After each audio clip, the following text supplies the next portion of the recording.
हैदराबाद से हूँ मैं और शिराज खान हूँ मैं, एक्टिविस्ट हूँ, लॉयर। तो ये एहतजाजी जलसा कैसा था और किस हद तक कामयाब रहा, क्या बताएंगे इस ताल्लुक से? वक्फ बिल की मुखालफत कैसे करनी है आप? देखिए, आज ये बात किसी से छुपी हुई नहीं है कि वक्फ अमेंडमेंट बिल के बारे में आज घर घर हर बच्चा, हर मजहब के लोग, सारा देश जान गया है कि ये एक किस्म का काला कानून है और इसके खिलाफ जो आवाजें देश भर में उठ रही है और वो लाजिम है उठना भी, क्योंकि ये संविधान के खिलाफ है।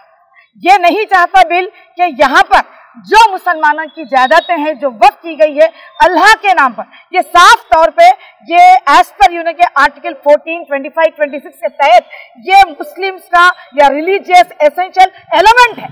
और ये फंडामेंटल राइट भी है जिसको हम कानूनी तौर पे लड़ भी रहे हैं और इंशाअल्लाह ताला हमें उम्मीद है कि सुप्रीम कोर्ट से हम इस बिल को वापस लेने की यानी कि हम उम्मीद रखते हैं।